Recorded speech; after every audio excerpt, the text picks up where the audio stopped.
출애굽기 14장 19절로 28절 내용이 쉬운 내용이니까 함께 다 같이 합독하도록 하겠습니다. 시작. 이스라엘 진 앞에 가던 하나님의 사자가 그들의 뒤로 옮겨가매 구름 기둥도 앞에서 그 뒤로 옮겨 애굽 진과 이스라엘 진 사이에 이르러 서니 저쪽에는 구름과 흑암이 있고 이쪽에는 밤이 밝음으로 밤새도록 저쪽이 이쪽에 가까이 못하였더라. 모세가 바다 위로 손을 내밀매 여호와께서 큰 동풍이 밤새도록 바닷물을 물러가게 하시니 물이 갈라져 바다가 마른 땅이 된지라. 이스라엘 자손이 바다 가운데를 육지로 걸어가고 물은 그들의 저위벽에 되니 애굽 사람들과 바로의 말들 병거들과 그 병 다 그들의 뒤를 추격하여 바다 가운데로 들어오는지 새벽에 예수께서 불과 구름 기둥 가운데서 애굽 군대를 보시고 애굽 군대를 어지럽게 하시며 그들의 병거 바퀴를 벗겨서 달리기가 어렵게 하시니 애굽 사람들이 이르되 이스라엘 앞에서 우리가 도망하자 여호와가 그들 위하여 싸워 애굽 사람들을 치는도다. 여호와께서 이르시되 내 손을 바다 위로 내밀어 물이 애굽 사람들과 그들의 병거들과 마병들 위에 다시 흐르게 하라 하시니 모세가 곧 그 뒤로 27절 없어요? 끊어졌어요? 네, 시작. 모세가 손을 바다 위로 내밀 새벽이 되어 바다의 힘이 회복된지라. 애굽 사람들이 물을 도망하나 여호와께서 애굽 사람들을 바다 가운데 엎으시니 물이 다시 흘러 병거들과 기병들을 덮되 그들의 뒤를 따라 바다에 들어간 바로의 군대를 다 덮으시니 하나도 남지 아니하였더라. 아멘. 하나님을 끝까지 신뢰하라. 아멘이십니까? 네. 우리 하나님을 신뢰할 수 있는 근거는 하나님의 말씀인 성경입니다. 하나님의 말씀인 성경이 어떤 것 하나 충돌이 있고 어떤 것 하나 하나님의 약속이 이루어지지 않은 것이 있다면 하나님의 말씀이 어떤 것 하나라도 이루어지지 않은 것이 있다면 우리는 어떻게 하나님을 신뢰할 수 있고 성경 하나님의 말씀 성경 어떻게 하나님 말씀이라고 우리가 믿고 그 말씀을 기준으로 신앙생활을 할 수가 있겠습니까? 성경을 보면 제일 하나님을 신뢰할 수 있는 것은 성경입니다. 정말 하나님 말씀이 그런가? 그 말씀대로 다 이루어졌는가? 지난주 중고등부 예배 때 설교도 성경이 왜 사실이냐? 성경이 왜 살아계신 하나님 말씀이 분명하냐? 그 부분을 아이들에게 맞게 충분히 첫 번째 설교를 했습니다. 그러니까 성경이 사실이라면 성경이 그대로 이루어지고 있다면 바로 하나님의 말씀이 분명하다. 성경만이 모든 사람들이 다 연구하고 고고학적으로 그리고 또 문서적으로 모든 방법을 다 동원해서 어떤 종교의 경전도 그렇게 연구한 경전이 없습니다. 성경은 굳이 그렇게 진짜냐 가짜냐 사실이냐 아니냐를 엄청나게 지금도 연구하고 어떻게 책 잡아 보려고 어떻게 하면 이 하나님 말씀에 오류가 있다라는 것을 연구해서 어떻게든 이 기독교를 무너뜨려 보려고 지금도 몸부림을 치는 사람들이 있습니다. 근데 수세기가 지났지만 단 한 사람도 성경 오류를 찾지 못했습니다. 오히려 성경의 오류를 찾다가 못 찾고 성경은 진짜네, 성경은 사실이네, 그거 어떤 것 하나 이루어지지 않는 것이 없네. 그래서 오히려 성경은 연구하면 연구할수록 정확하고 오류가 없고 분명한 하나님 말씀이다라고 결론이 지어집니다. 하나님의 말씀, 그 성경은 바로 곧 살아계신 하나님의 말씀이시다. 그 말씀을 근거로 날마다 그 하나님을 만나는 또 하나님을 믿고 신뢰하는 은혜가 있기를 주님의 이름으로 축복합니다. 다른 종교의 어떤 경전은 왜 연구를 안 하냐면 연구의 대상이 아니래요. 다시 말하면 연구의 가치가 없대요. 하나님의 말씀, 그러니까 어느 종교든 경전을 연구를 하려면 사실이냐 아니냐를 연구를 하려면은 그 속에 기록되어 있는 지명, 인물, 사건 이게 다 역사적으로 고고학적으로 다 맞아 들어가야 됩니다. 근데 성경은 그렇게 다양한 사건, 그렇게 다양한 성경 인물, 또 그렇게 다양한 연도 이런 것들 그 다양한 또 인물의 또 실제 이름 이런 것들이 그렇게도 많이 기록되어 있는데 단 한 사람도, 단 한 사건도, 단 한 지역도 오류 없이 역사적으로 연구하면 연구할수록 다 발견되고 다 증명돼요. 근데 어떤 경전도 지명을 많이 기록한 경전도 없고, 또 어떤 사람을 많이, 그 실명을 많이 기록한 경전도 없고, 사건도 정확하게 기록한 경전도 없고, 그러니까 어떤 것도 아무리 고고학적으로 역사적으로 이것을 또 문서적으로 이걸 증명해내보려고 해도 가치가 없대요. 가치가 없대요. 아무런 가치가 없대요. 소설 이하라는 거죠. 성경은 아무리 오류를 찾으려고 노력해도 완벽한 게 성경입니다. 꼭 상식적으로 기억하십시오. 그 하나님의 말씀인 성경, 그 성경에 하나님께서 인류를 구원하시겠다라고 약속을 하셨는데 진짜 구원을 하시더라는 겁니다. 그게 제일 하나님을 신뢰할 수 있는 큰 이유입니다. 다른 것도 다 신뢰할 수 있는 이유지만 제일 중요한 것은 우리의 구원이잖아요. 하나님을 떠나버린 인류, 하나님을 배신한 인류, 그럴지라도 하나님은 구원해 내시겠다고 약속을 스스로 하시죠. 근데 스스로 세운 약속을 십자가에서 친히 성취를 하시더라는 겁니다. 성령으로 그 하나님 우리 안에 와 계셔서 증거하고 계시죠. 창세기 3장 15절 한 절 다 같이 읽겠습니다. 너로 여호와 내 후손도 여자의 후손과 원수가 되게 하리니 여자의 후손은 내 머리를 상하게 할 것이요 너는 그의 발꿈치를 상하게 할 것이니라 하시고. 이렇게 아담과 하와가 범죄하고 배신하고 하나님을 떠난 순간에 하나님께서 저주하거나 하나님을 죽이지 않고 하나님께서 하신 말씀이 의역하게 되면 내가 꼭 여인의 후손으로 여자의 몸으로 내가 꼭 가서 너희를 꼭 구원하겠다 라고 하나님께서 친히 약속을 세우시는 겁니다. 친히 언약을 세우신 겁니다. 점점 하나님의 그 구원의 언약이, 그 구원의 약속이 계속해서 진해지고 또 선명해지고 더 분명해지는데, 아브라함 때 와가지고 아브라함에게 또 강력하게 또 선명하게 한 번 더 약속을 하시죠. 창세기 22장 17절로 18절 또 읽겠습니다. 내가 너에게 큰 복을 주고 내 씨가 크게 번성하여 하늘의 별과 같고 바닷가의 모래와 같게 하리. 내 씨가 그 대적의 성문을 차지하리. 또 내 씨 말미암아 천하 만민이 복을 받으리. 이는 내가 나의 말을 준행하였음이니라 하셨다 하니라. 아멘. 그래서 내 씨가 그 대적의 성문을 차지하리라. 큰 원수, 큰 적군, 큰 적의 그 성문을 차지하면 뭡니까? 큰 성문을 차지했다는 것은 그 성을 점령하는 거죠. 원수의 성을 점령을 하는 거죠. 이 세상은 세상 임금이라고 했죠. 예수님께서 마귀요 사탄이라고도 하는 이 세상 왕, 이 세상 임금, 이 임금이 지배하고 장악을 하고 있죠. 이 큰 세상이라고 하는 이 성을 누가 지배하시느냐, 누가 장악하시느냐, 누가 승리하시느냐? 하나님, 바로 그 예수님이 승리하시고 그 예수님이 차지해서 우리에게 돌려주신 겁니다.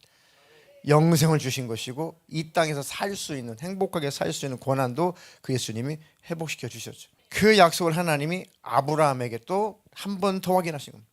아담에게 하시더니 또 아브라함에게 또 직접 약속하십니다. 내가 너로 말미암아 대적, 네 씨가 그 대적의 성문을 차지할 것이다. 그 씨가 누구예요? 아브라함의 씨, 아브라함과 다윗의 자손 예수 그리스도죠. 그 하나님이십니다. 이렇게 하나님께서 약속을 하시더니 진짜 요셉의 아내 마리아에게 성령으로 잉태해서 태어나시고 죽으시고 부활하셔서 우리의 구원을 성취해 버리시죠. 그 사건 한 가지만 믿어지면 하나님은 완벽하게 신뢰할 수 있습니다. 제일 중요한 것이 구원입니다. 제일 중요한 것이 바로 영생입니다.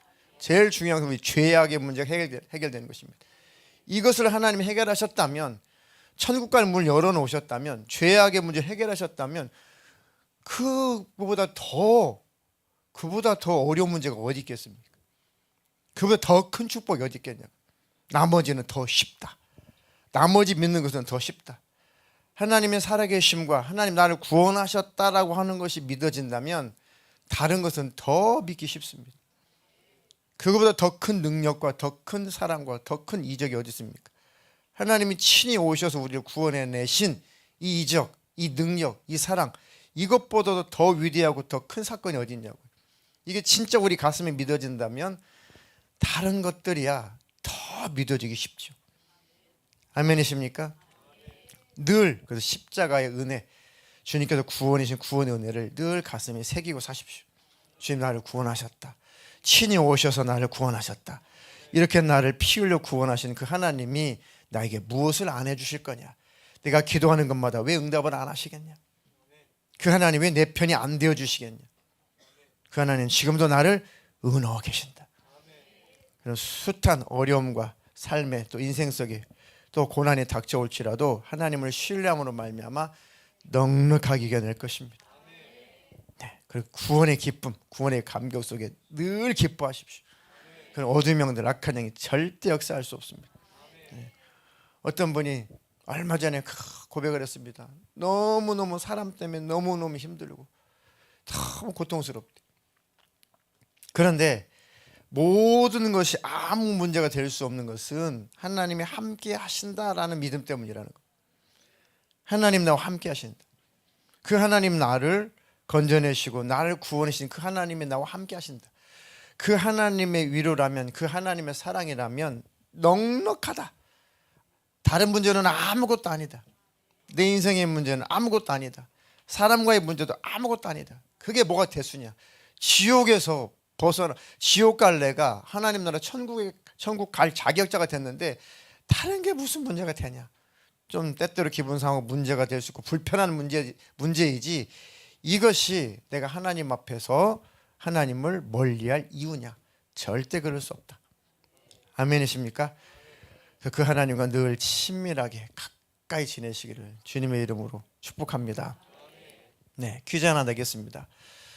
우리나라에서 제일 먼 데가 어딜까? 우리나라에서 여기 기준으로 우리나라 제일 먼 땅이 어딜까요? 네, 해남 땅끝 마을. 제일 거기가. 자, 남해까지 운전을 하고 가는데 아주 빨리 가는 방법, 최고로 빨리 가는 방법이 뭐가 있을까요? 인생에 늘 행복하면 뭐 괜찮죠. 그런데 그렇지 않으면 고난이 있고 고달픈 일이 있고 힘든 일이 있으면 참 주님께 더디어 오시는지 빨리 인생이 지나갔으면 좋겠다라는 생각이 들죠. 그런데 그 사랑하는 주님과 함께 한다면 다 사라집니다.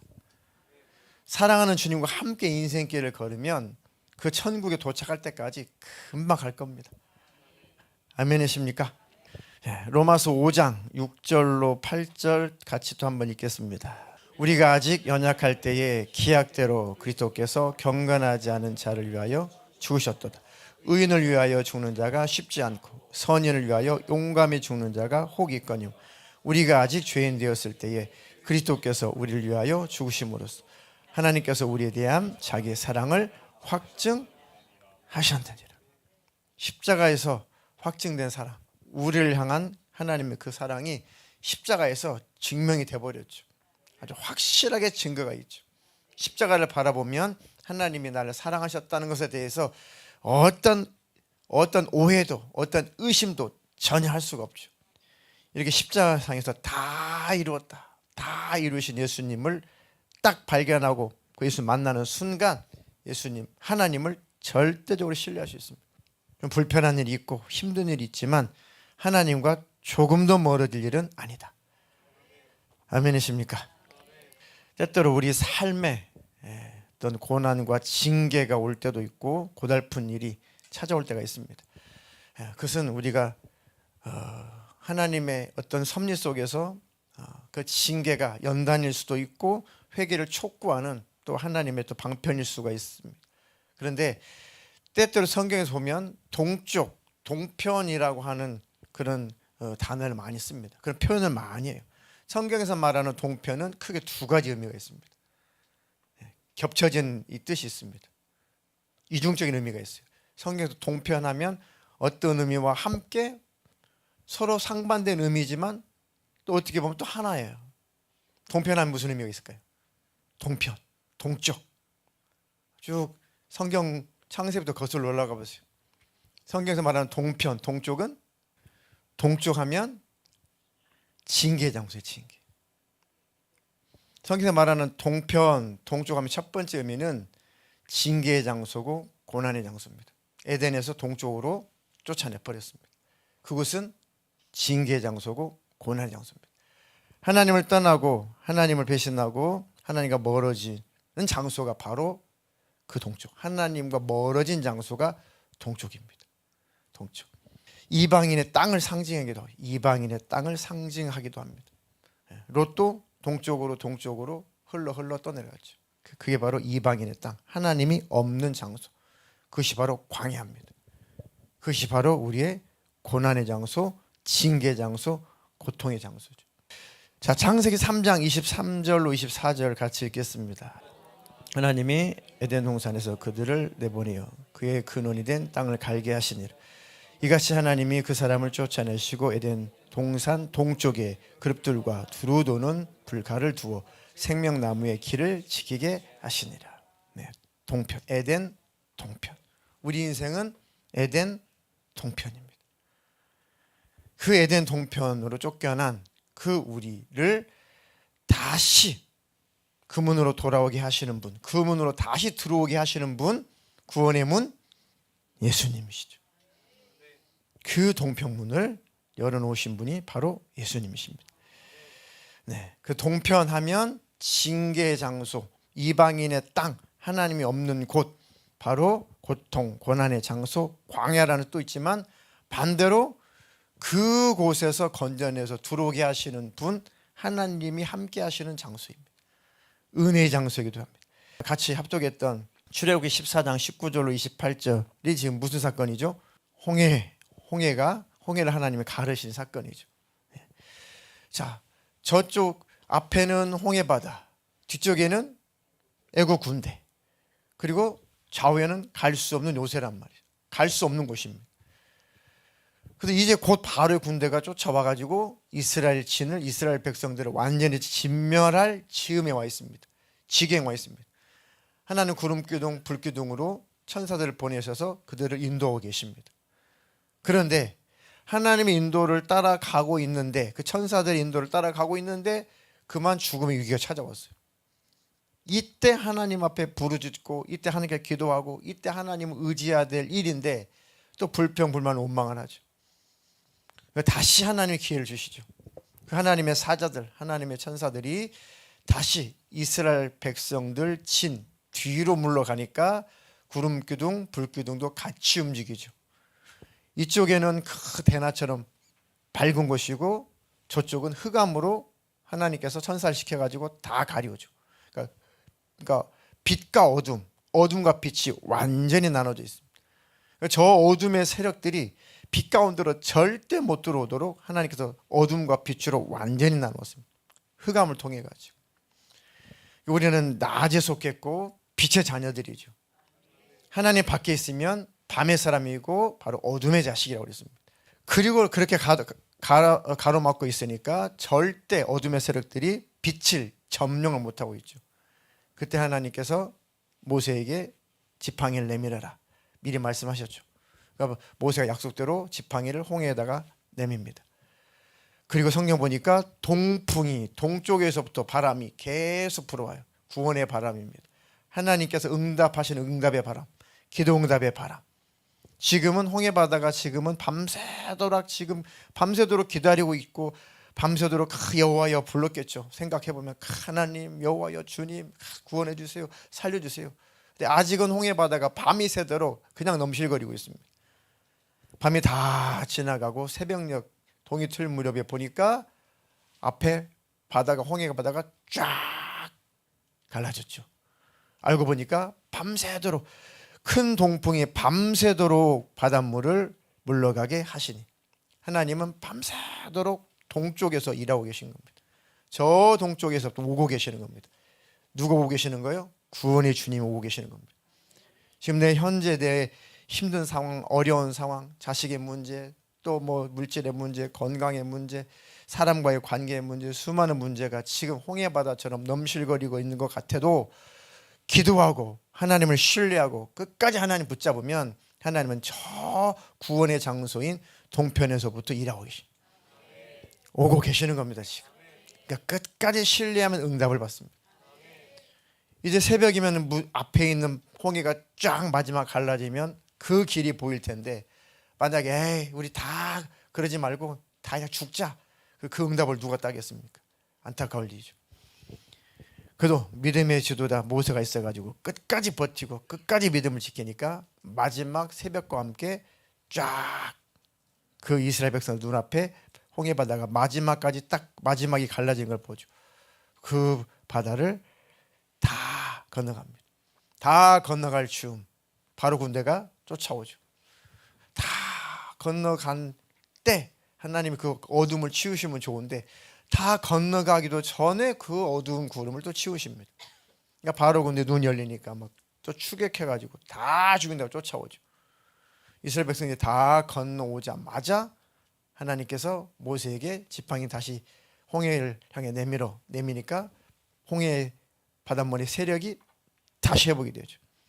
바로 이 군대가 완전히 그곳에서 다 물로 수상돼서 다 죽습니다. 이것을 신화다, 소설이다, 과장되다, 이거 믿을 수 없다 라고 수많은 하나님을 믿기 싫어하는 사람들이 그렇게도 많이 조롱한 대목이 홍해바다입니다. 그런데 어떻게 하면 좋습니까? 이거 그렇게도 안 믿는 사람들 위해서 그런지 하나님 불쌍하셨는지 고고학자들 통해 가지고 홍해바다에 그 시대에 바로의 군대가 타고 다녔던 그런 그 쇠수레, 말병거, 수레 바퀴, 그게 홍해바다에 이렇게 빠져 있어 가지고 막 녹슬고 했지만 그 온전한 모습으로 수많은 수레바퀴가 그 바닷속에 있다는 걸 발견하고 그걸 또 건져내고 또 들어가가지고 확인한 고고학적인 발견까지도 또 최근에 일어났잖아요. 어떻게 홍해바다 속에 그런 그 쇠바퀴가 그때 당시 바로 군대가 썼던 그 병거의 바퀴가 거기에 처박혀 있냐고요. 하나님이 다 자료를 남겨놓으신 겁니다. 그럼 아마 이제 구약과 교수도 그게 신화다, 설화다, 그냥 그건 과장된 표현이다, 하나님 어떠한 상징의 표현이다 라고 이제 할 수 없을 겁니다. 어쨌든 하나님은 정말 우리가 신뢰할 만한 분입니다.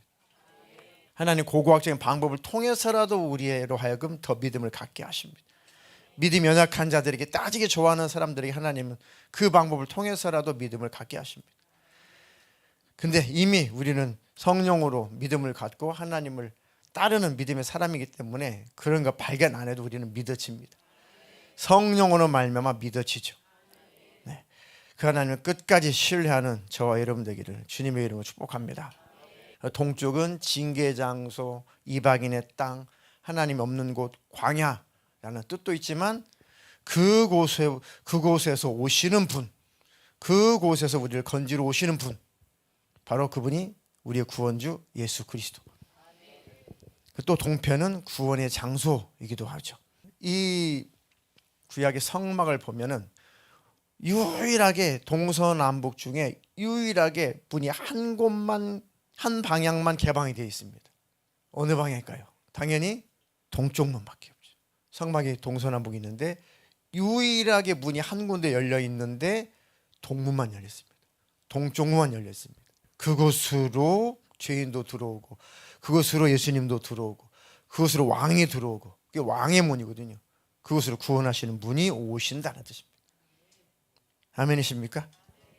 그래서 예루살렘 성전, 예루살렘 성에 유일하게 왕이 들어가는 문은 역시 동편문 밖에 없습니다. 그건 뭡니까? 만왕의 왕이신 예수님이 오시는 문입니다. 예수님께서 그 성에, 예루살렘 성에 오르실 때 왕의 행차가 그 동문으로 들어가신 겁니다. 그 예수님이 이 세상에 진격히 들어오셔서 우리를 구원하신다는 뜻입니다. 아멘이십니까? 이 세상은 에덴 동편과 같아요. 그런데 이곳에 예수님이 들어오셨습니다. 그리고 우리를 건져내셨습니다. 그리고 지금도 여전히 그분은 우리와 함께 계신다. 우리의 관심은 힘든 사람, 힘든 문제, 힘든 일보다도 우리의 관심은 하나님이 나와 함께 계신가.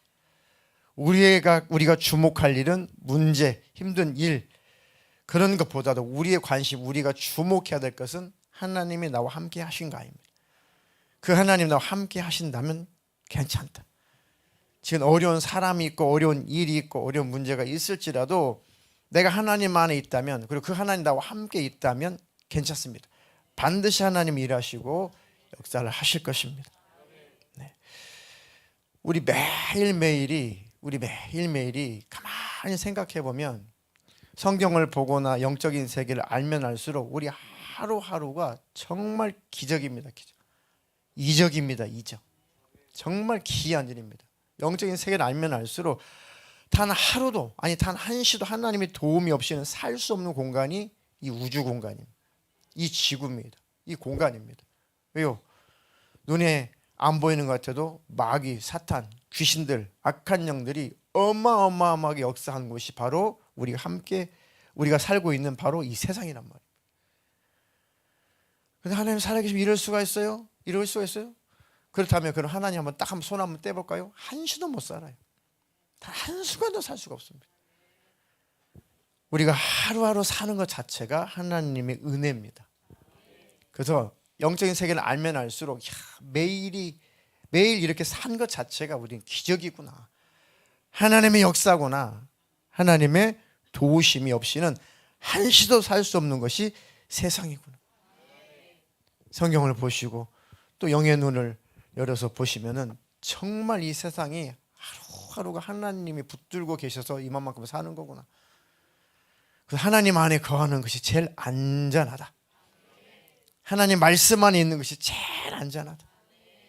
하나님과 멀어지고 하나님 말씀 밖으로 넘어가면 그곳은 하나님이 저주해서가 아니라, 하나님 뭔가 문제를 일으켜서가 아니라, 하나님과 멀어지는 그 공간 자체가 세상 영, 어둠의 영, 악한 영들이 역사하고 지배하는 공간이기 때문에 절대 우리가 행복하게 살 수가 없는 장소입니다. 그러나 우리가 이만큼 살고 있는 것은 하나님의 도우심이고 은혜다. 그걸 알면 우리는 더 하나님 앞에 가까이 가게 됩니다. 하나님을 더 붙잡게 되고 하나님을 더 의지하게 되고, 하나님이 아니면 안 됩니다 라고 고백할 수밖에 없죠. 그 하나님을 끝까지 신뢰하는 저와 여러분 되기를 주님의 이름으로 축복합니다. 마태복음 14장 25절로 34절. 밤 사경에 예수께서 바다 위로 걸어서 제자들에게 오신, 제자들이 그가 바다 위로 걸어오심을 보고 놀라 유령이라 하며 무서워하는 소리를 지르건 예수께서 즉시 이르시되 안심하라, 나니 두려워하지 말라. 베드로가 대답하여 이르되 주여, 만일 주님이시고 나를 명하사 물 위로 오라 하소서 하니 오라 하시니 베드로가 배에서 내려 물 위로 걸어서 예수께로 가되 바람을 보고 무서워 빠져가는지 소리질러 주여 나를 구원하소서 하니 예수께서 즉시 손을 내밀어 그를 붙잡으시며 이르시되 믿음이 작은 자여 왜 의심하였느냐 하시고 배에 함께 오르매 바람이 그치는지라. 배에 있는 사람들이 예수께 절하 진실로 하나님의 아들이로소이다 하더라. 아멘. 밤 사경이면은 우리나라로 환산하면은 몇 시경이 될까요? 우리나라 시간으로 좀 환산하면 1경이면 6시간을 더하면 돼요. 1경, 2경, 3경 할 때는 거기다가 6시간을 더하면 한국 시간이 됩니다. 그럼 4경이니까 밤, 10시니까 한밤중이죠. 한밤중. 그때는 뭐 조명도 없고 가로등도 없고 바다 위에 뭐 등대라도 변변한 게 있었겠습니까? 밤 사경, 한밤중, 캄캄한 때, 아무도 도와줄 수 없는 때, 아무리 소리 질러도 아무도 오지 않는 곳. 그것도 물론 여기는 이제 바다라고 표현됐지만 워낙 호수가 크니까 바다라고 표현했죠. 바다든 호수든 망망대해 아무도 도울 수 없는 그곳. 그곳에 아무도 도울 수 없는데 그곳에 바람도 불고 광풍, 무서운 바람이 불고 파도도 일어나고 큰 바람이 불어서 배가 뒤집힐 만큼의 위기, 인생의 최고의 위기죠. 그때 주님이 물 위를 걸어오시죠. 그것을 바라보고 깜짝 놀라서 뭐라고 착각을 하죠? 유령이다.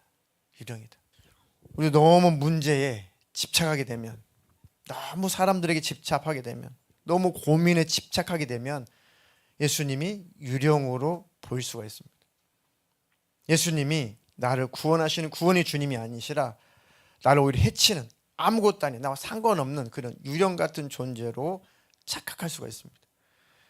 그러니 하나님, 나에게 믿음의 눈을 늘 열어주십시오. 내가 늘 주님을 신뢰하는 자가 되게 해주시되 끝까지 주님을 신뢰하는 믿음을 내게 갖게 해주십시오. 소리 지르죠. 유령이다. 무서워서 소리를 지르니까 예수님께서 나다. 안심해라. 나다. 두려워하지 마라. 놀라지 마라. 나다. 베드로가 쳐다보니까 유령이 아니구나. 정신 차려보니까 가만히 보니까 이제 안심이 되고 예수님이라면 충분히 저는 이적을 나타낼 수 있지. 예수님이라면 충분히 물리를 걸어서 우리를 도우러 오실 수가 있지. 주님이시라면, 정말 주님이시라면 나에게 명령해서 물리를 걸어오라고 한번 해보십시오. 예수님께서 와라. 나다. 내가 너를 구원하러 왔다. 내가 너를 건지러 왔다. 이제 내게로 오라. 그러니까 베드로가 배에서 내려서 믿음으로 물리를 걸어 예수님께로 가까이 갔다가 이제 큰 바람을 보니까, 풍랑을 보니까 의심이 생기고 무섭죠. 의심이 생기니까 또 그 예수님 유령처럼 보일 거 아닙니까? 또 물속으로 깊이 빠져들어가죠. 예수님이 또 긍휼력이셔서 얼른 쫓아가가지고 그 베드로를 잡아 끌어오죠. 즉시 손을 내미시면서 말씀하시기를 믿음이 작은 자여 왜 의심하였느냐. 근데 이게 바로 베드로를 탓할 게 아니라 그 상황 되어보세요. 우리도 충분히 그럴 수 있습니다. 충분히 우리도 그럴 수 있습니다. 우리 베드로보다, 여러분은 모르겠지만 저 같으면 베드로보다 더 했을 것 같아요. 아니 물리를 걸어오라고요? 아마 뛰어내릴 용기라도 있었을까? 베드로를 믿음 없다고 탓할 것이 아니라 우리의 모습을 하나님은 지금 말씀하고 계시는 겁니다. 조그마한 문제가 생겨도 어떻게 하나님 어떻게 다 끝난 건가? 힘든 건가? 안 되는 건가? 이것은 끝난 건가? 뭐 어떻게 될까? 하나님 왜 그러실까? 막 어둠이 찾아오죠. 그때 당황하지 말고 주님을 쳐다보십시오. 그때 의심하지 말고 끝까지 주님을 부르시고 매달리십시오. 그 주님이 손을 내밀어 건져내실 것입니다. 베드로를 즉시 건져내시고 함께 배 위로 올라오시죠. 바람도 그치고 잔잔해집니다. 야, 정말 주님은 진짜 하나님의 아들이시군요 라고 고백을 하는 장면입니다. 이렇게 하나님은 이적과 능력을 통해서 우리 기도 응답을 해주시면서 더 믿음의 사람으로 우리를 만들어 가십니다. 그럼 이게 계속 거듭 이런 경험을 했다면 더 주님을 신뢰하고 그 주님을 끝까지 믿을 수 있어야죠.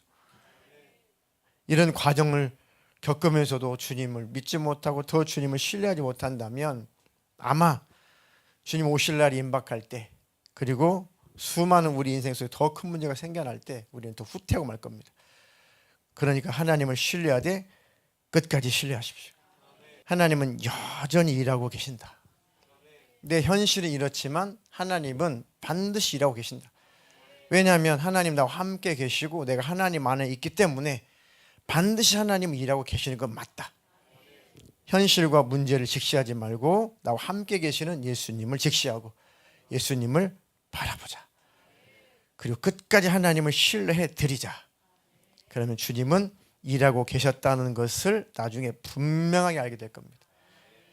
그 하나님을 신뢰하되 끝까지 신뢰하는 저와 여러분 되기를 주님의 이름으로 축복합니다.